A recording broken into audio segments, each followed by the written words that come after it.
있습니다. 성례라고 하면 그 안에 세례식과 성찬식이 두 가지 성례지요. 그 세례와 성찬식은 교회의 참된 표지입니다. 교회라는 표지가 세례와 성찬으로 나타납니다. 세례의 공식 의미는 공적인 고백을 하는 것입니다. 다시 말해서 사람들 앞에서 예수 그리스도를 구주로 마음으로 믿고 입으로 시인하면서 자신이 그리스도를 주로 믿는 사람이라는 사실을 고백해 하는 것이 세례이고, 또 세례는 용서와 회개의 예식입니다. 그래서 지난날의 죄를 물에 잠김으로 용서받고 그리스도와 함께 죽고 그리스도와 함께 다시 산다는 새 삶의 시작을 말합니다. 그러니까 지난날 그리스도 없이 죄되게 살았던 허물과 죄를 회개하면서 이제 그리스도 예수를 주로 믿고 살 것을 결단하는 사람들이 세례를 받게 되는 것입니다. 성삼위 하나님의 속죄의 능력을 믿고 죄를 고백하고 머리에 붓는 그런 성수는 그리스도의 피를 의미합니다. 그래서 물을 찍어서 머리에 올림으로 약식 침례는 물속에 잠겨야 되지만 우리 개신교 가운데 장로교나 감리교는 물을 찍어 바름으로 세례를 베풀지요. 세례는 내가 예수 그리스도의 사람이 되는 서약이며 하나님 편에서는 너는 내 것이라는 인침을 받는 것입니다.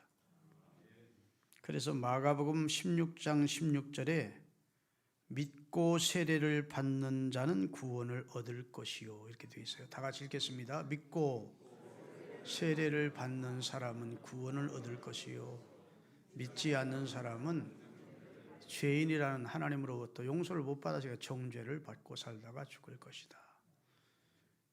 세례 받는다고 다 구원을 얻는다고 하지 않고 세례 앞에 붙는 말이 중요합니다. 믿고, 그리스도가 주되심을 믿고 세례를 받는 자는 구원을 얻을 것이래.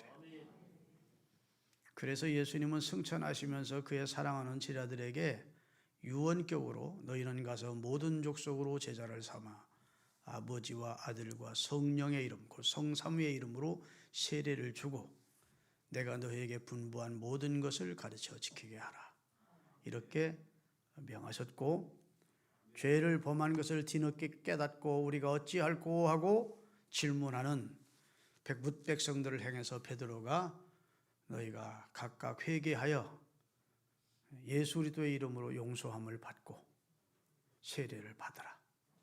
아멘. 그러면 하나님께서 너희의 심령에 유쾌함과 행복을 주실 것이다 라고 답을 해 주시게 됩니다. 세례는 세상에 속하였던 내가 이제 세상의 옷을 벗고 예수 그리스도의 옷을 입는 것을 말합니다. 세례는 구원의 은총을 베푸신 주님께 앞으로 자신을 헌신하며 주님의 말씀을 기준으로 살 것을 약속하는 표시가 되겠습니다. 그렇기에 세례는 새로운 피조물로 탄생하는 것입니다. 보라, 이전 것은 지나갔으니 이제 새 것 되었다 해서 하나님이 세례를 통해서 여러분과 저를 새롭게 하시는 것이죠. 예수 그리스도 안에서 새 삶을 시작하는 것을 말합니다. 죄와 사망의 법에서 해방되어 생명의 성령의 법을 따라 사는 하나님의 사람이 되는 것이죠. 그리고 세례는 교회 공동체에 들어오는 예식입니다. 세상으로부터 구별돼서 예수 그리스도와 연합하고 거룩한 공동체인 교회에 입회해서 먼저 그리스도인 된 형제 자매들과 하나가 된 그런 상식적인 표지가 세례를 통해서 행해지게 됩니다. 그러기에 세례를 받는 사람은 꼭 필요한 것이 죄의 자백입니다. 하나님, 제가 죄인입니다. 알고 모르고 지은 죄, 우상을 섬긴 죄, 하나님 앞에 불순종하며 산 죄, 불신하며 산 죄를 용서하여 주십시오라고 죄의 자백이 필요하고, 두 번째, 구속의 은혜에 감사하는 마음이 있어야 합니다. 그리스도를 통해서 나를 살리시고 구원하신 하나님의 그 사랑과 은혜에 감사하는 마음을 꼭 가지셔야 됩니다. 그리고 앞으로는 새 사람으로 살겠다는 결단을 요구하는 것이 하나님이 우리에게 주시는 세례입니다. 중세 유럽 사회에서는 거의 대부분이 기독교인이었습니다. 여러분, 중세에는 유럽 사회가 거의 100% 기독교인이라고 해도 과언이 아니에요. 태어나면서 유아 세례를 받고 죽으면 종부 세례를 통해서 끝이 냈습니다. 결혼할 때는 혼배 성사로 신부 앞에 가서 그렇게 하여튼 7가지 성례를 통해서 구교인 카톨릭과 밀접한 관계를 맺고 태어나면서부터 유아 세례로 시작이 됐어요. 그런데 16세기에 이르러서 종교 개혁자들 중에 유아 세례를 반대하는 사람들이 생겼습니다. 어린아이가 뭘 하냐? 어린아이가 어떻게 신앙 고백을 할 수 있냐? 어린아이에게 어떻게 세례를 주느냐? 자기 스스로 회개하고 예수 그리스도를 주로 고백하고 예수 그리스도를 구주로 영접하는 그런 과정이 없이 그냥 세례 주는 것은 합당치 않은 것이 아니냐 해서 다시 세례를 받아야 한다는 주장과 함께 재세례파라고 하는 그런 교단까지 생겼습니다. 일면 일리가 없는 말은 아니지만 그러나 믿음이라고 하는 것은 따라합시다. 전적으로 인간의 의지와 인식으로 가능한 것이 아니다. 생각해 보세요. 우리가 어떻게 예수님이 내 구주가 되신다는 사실을 우리가 가진 인식 세계로 우리 의지로 100% 수용할 수가 있겠습니까? 믿었다가도 의심이 되고 믿음됐다가도 믿어지고 이게 이제 인간이 가진 인간의 인식 세계로 인간이 만들어가는 믿음인데 그 믿음은 구원에 이를 수가 없다고요. 100% 하나님의 존재를 내 인식 세계로 받아들이고 수용할 수가 없어요.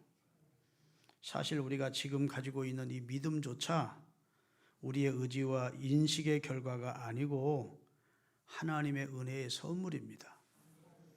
그래서 예배소서 2장 8절에 명확한 답을 주십니다.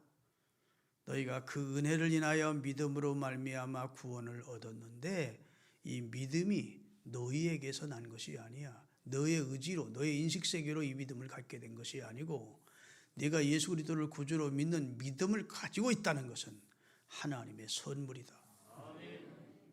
베드로가 주는 그리스도시요 살아계신 하나님의 아들이라고 믿고 고백했을 때 그것이 네 혈육에서 난 것이 아니고 하늘에 계신 내 아버지께서 내게 그런 믿음을 갖도록 역사해 주셨다고 믿음의 출처는 하나님의 은혜임을 하나님에게서 주어진 것임을 확실하게 해 주신 것입니다. 그렇기 때문에 여러분이 세례를 받는 믿음을 가졌고 이미 세례를 받으신 분들은 그때 세례를 받을 수 있는 믿음을 가졌던 것은 하나님의 은혜입니다. 할렐루야. 세례는 죄 씻음의 표시이거든요. 하나님께서 세례로 우리를 인을 치시는 것입니다. 그리고 성도가 되었다는 것을 공표하는 예식이 세례입니다. 믿으시면 아멘. 그래서 세례를 받고 하나님의 백성이 되었으면 이제부터는 하나님의 말씀을 기준으로 사는 오늘 세례받는 어린이 세례를 받던 입교해서 이제 정식 입교인이 되던 오늘 세례를 받는 분들이 다 우리 교회 정식 입교인 된 것을 환영하면서 이제부터는 구습을 쫓던 옛사람 옛옷은 벗어버리고 그리스도를 아는 새 옷을 입고 새로운 피조물이 되었다는 확신을 가지고 하나님의 말씀 안에서 사시기를 주님의 이름으로 부탁드립니다. 그 다음에 이제 기독교 예식 가운데 하나가 중요한 예식이 이제 성찬입니다. 세례는 평생에 한 번입니다. 세례를 거듭받는 것은 성경적이지 않습니다. 세례는 한 번 통해서 우리가 그리스도의 구속의 은혜, 죄 씻음의 은혜를 경험하는 것입니다. 그러나 성찬은 주님이 우리 위해서 죽으신 것을 계속해서 주님이 오실 때까지 기념케 하는 예식입니다. 그것은 우리 주님이 제정하신 겁니다. 우리 주님 예수 그리스도는 이 세상에 오셔서 많은 제도나 의식을 만들지 않으셨습니다. 예를 든다면 야, 예배는 묵도로 시작해서 축도로 마쳐야 돼. 그런 말씀 예수님은 하지 않으셨습니다. 설교는 이렇게 시작해서 이렇게 마쳐야 돼. 그런 말씀도 하지 않으셨습니다. 근데 딱 한 가지 하신 것이 있습니다. 너희가 이것을 행하여 나를 기념하라 하시면서 예수님이 십자가에 돌아가시기 전날 곧 예수님이 목요일 밤에 잡히십니다. 예수를 죽이려고 하는 무리들에게 예수님이 체포되시지요. 그날 바로 체포되기 전에 마지막 제자들과 식사를 하시면서 성만찬이라 하지요. 그러면서 떡을 떼어 주십니다. 그리고 이것은 너희를 위해 주는데 봅니다. 예수님은 내일 자기가 십자가에 달려 돌아가실 것이라는 사실을 제자들에게 수수히 말씀했습니다. 그냥 죽는 게 아니고 자연사하는 것이 아니고 병사하는 것이 아니고 인류의 죄를 대속해서 성경에 예언된 대로 나무에 달려 모세가 광야에서 뱀을 장대 위에 매단 것처럼 인자도 들려서 죽게 될 것인데 그런 그를 믿는 자마다 구원을 받게 하기 위해서다. 그러면서 예수님이 어떻게 죽으실 것을 말씀하십니다. 누누이 원수들에게 팔려 유대인들에게 잡히고 이방인의 손에 넘겨져서 다시 유대인들에게 잡히시고 이방인인 로마인들에게 넘겨져서 그리고 로마인들에게 채찍을 맞고 못 박힘을 당합니다. 그렇게 이제 돌아가실 것을 아십니다. 점점 다가오는 죽음의 순간을 예수님은 예감하면서 마지막으로 제자들에게 성찬식을 행하는 겁니다. 여러분, 예수님이 제자 훈련을 3년 동안 시키세요. 제자 훈련의 마지막 종강식이 뭐냐? 세족식과 성만찬으로 종강을 합니다. 제자 교육을 마치는 거예요. 믿으십니까? 그래서 제자들의 발을 씻어주시면서 그날 밤 너희도 이같이 서로 섬겨라. 그리고 내가 너희를 씻겨야 너희와 나와 상관이 있다. 내가 너희의 죄를 씻어줄 거야. 이런 의미의 교훈을 하시고 그 다음에 식후에 다시 예수님이 성만찬 하시면서 떡을 떼주시면서 이건 너희를 위해서 주는데 몸이다. 여러분, 유대인은 큰 빵 이렇게 우리가 지금 카스테라로 잘라가지고 봤지만 유대인은 6월절에 큰 누룩 없는 큰 빵을 굽는다고요. 그리고 식탁에 앉는 사람들이 떼간다고요. 떼가면서 그걸 먹는데 예수님이 자신의 몸이 찢겨질 것을 손과 발이 찢겨지고 그 다음에 채찍으로 그 몸이 피투성이가 되어 만신창이로 찢겨질 것을 예언하시면서 너희를 위해서 주는데 몸이다. 이것을 먹으라. 아멘. 그리고 그냥 내가 힘이 없어 능력이 없어 그래가지고 저들에게 잡혀 죽는 게 아니고 너희를 위한 나의 몸이다. 그게 굉장히 중요한 단어입니다. 너희를 위해 주는 내 몸이다. 너희를 위해. 바로 이 일을 하려고 내가 온 거야.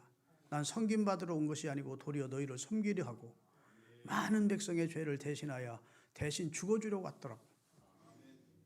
예수님이 누누이 말씀하신 대로 그 다음날 예수님이 결박을 그날 저녁 당하시고 그 다음날 십자가에 달려 돌아가시는데 여하튼 떡을 나눠주신 다음에 두 번째로 식후에 다시 잔을 가지고 포도즙을 따라 주시면서 이것은 너희를 위해 주는 내 피다. 너희를 위해 흘리는 나의 피야. 하나님과 너희 사이 우리 사이에 맺어진 이제 새 언약이다. 새 언약이란 말은 옛 언약이 있었다는 뜻입니까? 없었다는 뜻입니까? 옛 언약이 있었다는 거예요. 옛 언약. 짐승을 잡아 짐승의 피로 일시 속죄받던 옛 언약. 그것은 불완전해서 계속 1000번 만번 계속 해야 되는 언약. 그 속죄는 끝이 났다. 이제는 내가 피 흘려 죽음으로 너희와 하나님 사이에 새 언약이 맺어졌다. 이것은 한 번으로 끝난다. 믿습니까? 또다시 계속 예수님이 우리를 위해서 피 흘려 또 죽으시고 또 죽을 필요가 없다고요. 완전한 제물이 돼요. 완전한 제사를 드려주실 것을 예언하세요. 그래서 히브리서 10장 띄우겠습니다. 1절부터 10절 좀 길지만 천천히 한번 읽으면서 내가 설명할게요.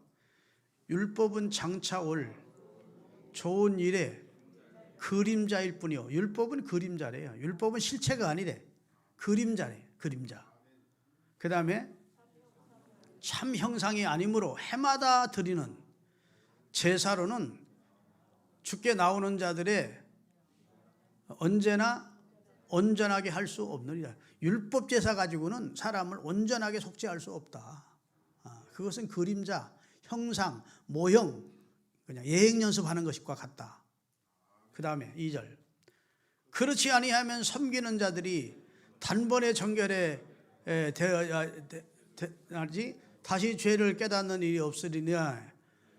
어찌 제사 드리는 일을 그치지 아니하셔. 한 번 제사들이 용서받는다면 왜 우리 조상들이 계속 제사를 드렸겠느냐 그 말입니다.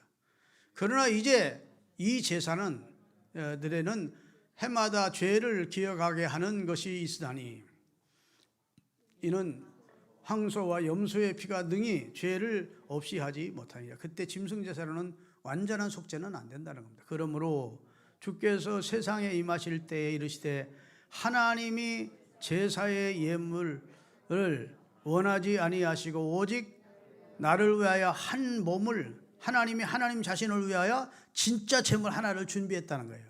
한 몸 대신 예수님을 준비했다가 때가 되어 보냈다는 겁니다. 번제와 속죄제는 기뻐하지 아니하시나니 이에 내가 말하기를 하나님이여 보시옵소서 두루마리 책에 나를 가리켜 기록된 것과 같이 하나님의 뜻을 행하러 왔나이다 하고 하나님의 아들 예수 그리스도께서 하나님의 뜻을 행하시려고 하나님의 경륜 속에 이 세상에 왔다고 쓰이는 겁니다. 그 다음에 위에 말씀하시기를 주께서는 제사와 예물과 그 다음에 번제와 속죄하는 원하지도 아니하시고 기뻐하지도 아니하신다 하셨고 이는 다 율법을 따라 드리는 것이라. 율법 제사는 진짜 하나님이 원했던 제사는 아니라는 겁니다. 이 뜻에 따라 예수 그리스도의 몸을 단번에 드리심으로 말미암아 우리가 거룩함을 얻게 되었노라. 다시 말해서 하나님이 니엇을 하신 다음에 짐승의 제사로 니엇을 짐승의 제사로 속죄 일시적인 죄를 속죄받는 한시적인 죄 속죄받는 것을 니엇을 하신 다음에 진짜 속죄의 주인공 되시는 그리스도 한 몸 되신 그분을 보내셨다는 겁니다. 그리고 그분이 잡히시던 밤에 자기의 죽음을 예감하시면서 몸을 찢어 주시는 것처럼 떡을 찢어 주시면서 그 다음에 식후에 다시 잔을 가지고 피 흘려 돌아가실 것을 상징하여 그 보혈을 상징하는 포도주를 나누어 주시면서 이것을 행하여 나를 기념하라. 주의 다시 오시는 날까지 계속해서 예수 그리스도의 대속적 죽음, 그 곧 십자가의 죽음을 통해서 나를 구원해 주셨다는 사실에 감격하는, 감사해야 하는 이 예전은 주님 오시는 날까지 계속할 것을 말씀하신 겁니다. 그래서 교회는 하나님이 은혜 주시는 방편이 여러 가지인데 첫째는 말씀, 두 번째 기도, 세 번째 성례입니다. 그래서 말씀은 보이지 않는 복음이에요. 말씀은 설교를 통해 들려지잖아요. 그런데 성례는 보이는 복음이에요. 이 성례, 이 의미를 알면 이게 예수님의 살을 기념하는 거구나. 이게 예수님의 피를 기념하는구나 하고 감격스럽게 복음을 접하게 되는, 그래서 은혜를 받게 하는 은혜의 통로가 성찬이라는 겁니다. 믿으십니까? 1972년 10월 3일, 지금부터 딱 50년 전이죠. 우루과이 몬테비오를 떠난 전세 비행기 안에는 15명의 럭비 선수와 25명의 응원단 그리고 5명의 비행기 승무원이 타고 있었습니다. 근데 그들이 탄 비행기가 안데스 산맥을 넘어가다 원체 천기 기후가 나빠져서 동체 착륙을 안데스 산맥 꼭대기 얼음덩이가 많이 있는 곳에 착륙을 했습니다. 67일 만에 45명 중 16명이 생존해서 구출해냈습니다. 구조. 그럼 어떻게 67일 동안 살았느냐 했더니 죽은 동료들의 시체를 그 고기를 먹으면서 생존했다. 거기는 먹을 게 하나도 없다. 얼음덩이였다. 근데 자연 냉장고와 같았다. 냉동실. 썩지 않았다. 시체들이. 그러면서 그 호세라고 하는 럭비 선수가 이렇게 말했습니다. 나는 어렸을 때부터 교회를 다녔습니다. 교회에서 성찬 예식에 늘 나는 참석했었습니다. 그때 예수님의 살을 나눠주고 예수님의 피를 나눠주시는 의식은 그냥 무덤덤하기만 했습니다. 그게 무슨 의미인지 몰랐습니다. 그런데 내 친구가 죽으면서 야, 내 살은 네가 꼭 먹어라. 내 살은 네가 꼭 먹어. 그리고 네가 너만은 꼭 살아남아서 내 인생을 네도 살아다오. 내 인생 대신 네가 살아다오. 내 인생까지 네가 살아달라. 보람 있게 살고 가치 있게 살아달라. 그러고 죽었다는 겁니다. 썩지 않는 그 몸을 가지고 냉동된 그 몸을 칼로 잘라내서 손으로 딱 들었을 때 성찬 예식이 생각나더라는 거예요. 주님의 살. 교회에서 목사님이 집례하면서 주님의 살이라고 주던 그것이 실감 있게 와 닿았습니다. 그렇게 기자회견을 한 적이 있어요. 여러분, 그 친구의 살과는 예수님 살과는 비교도 안 되죠. 그러나 굳이 비교하자면 하여튼 한 친구를 살려내는 음식이 된 겁니다. 그 아무것도 구할 수 없는 절망적인 상황에서 그 친구의 살이 그 친구를 살려낸 거예요. 하나님이 볼 때는 이 세상은 정말 절망적이야. 죄와 사망으로 인류는 다 멸망하게 돼 있어. 물이 없어 기갈이 아니고 먹을 것이 없어 기간이 아니고 하나님과의 관계가 단절된 영원한 형벌밖에 받을 수 없는 우리 인류를 위해서 하나님께서 그 아들을 한 떡으로 한 보혈로 우리에게 주셔서 우리를 살려내신 겁니다. 요한복음 6장 53절서부터 처음 같이 읽겠습니다. 천천히. 예수께서 이르시되 내가 진실로 진실로 너희에게 이르노니 인자의 살을 먹지 아니하고 인자의 피를 마시지 아니하면 너희 속에 영생의 생명은 없어. 깔딱깔딱 숨쉬는 육신의 생명은 살아있을지 몰라도 목숨은 살아있을지 몰라도 영원히 사는 영생의 생명은 없어. 내 살을 먹고 내 피를 마시는 자만 영생을 얻는다. 그 다음에 내 살을 먹고 내 피를 마시는 자는 영생을 어때요? 소유하게 되었고 마지막 날에 주님이 오신 날 내가 그를 다시 살리리니 내 살은 참된 양식이요 내 피는 참된 음료로다. 내 살을 먹고 내 피를 마시는 자는 그 내 안에 거하고 나도 그 안에 거하나니 살아계신 아버지께서 나를 보내심에 내가 아버지로 말미암아 지금 사는 것처럼 나를 믿고 나를 먹는 그 사람은 나로 말미암아 살게 될 거야. 나 때문에 그 사람은 구원을 얻을 거야. 나를 먹고 마심으로 성찬에 참여함으로 생명을 얻고 구원을 받을 거야. 거짓말 못하시는 주님이 자신의 생명을 주시면서 한 말씀입니다. 믿습니까? 혹시 아직도 세례를 안 받고 거부하시는 분이 있거든. 그런 인간적인 교만이나 잘못된 생각 버리시고 일평생 주님 믿고 믿음으로 살기를 결심했으면 교회의 프로그램에 적응을 해서 세례를 받으시고 1년에 2번씩 행하는 성찬에 참여하는 영광에 참여하셔야 돼요. 이처럼 가치 있는 식사가 없어요. 여러분, 이 세상에 어떤 식사자보다 이 성찬이 가장 가치 있고 의미 있는 식사입니다. 제가요 2007년도에 미국 뉴욕주 바로 옆에 워싱턴 대교를 건너가면 뉴저지주라는 주가 있습니다. 그 뉴저지주 연합성회를 인도하러 갔어요. 한 40개 교회가 모였습니다. 그런데 그 교회에서 안수 집사님이 얼마나 부자인지 미국의 유명 연예인이 살던 집을 뭐 수십 에이커짜리를 사고 그 막 엄청난 막 수영장이 있고 이 극장이 있고 저택을 샀어요. 근데 그 사람이 직함이 뭐냐? 워싱턴 백악관의 아태 담당 차관보야. 우리나라 행정부에서는, 미국 행정부에서 가장 출세한 분이에요. 그분이 안수 집사님이더라고. 강사님 식사 대접하겠습니다 해서 내가 2번 그분한테 식사 대접을 하는데, 하나는 김대중 대통령이 갔다는 그 호스든 강가에 있는 대원이라는 식당에서 한번 대접받고, 또 한 끼는 더 매너라고 하는 세계 3대 식당 가운데 하나인 곳에 가서 대접을 받았습니다.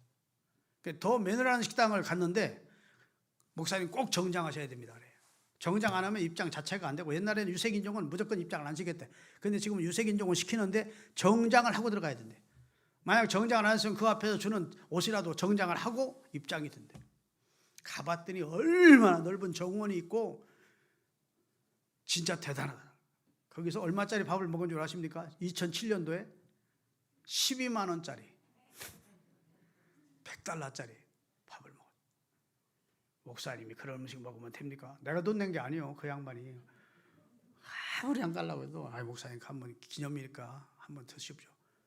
그런데 그런 식사와 이 식사는 비교가 안 된다고요.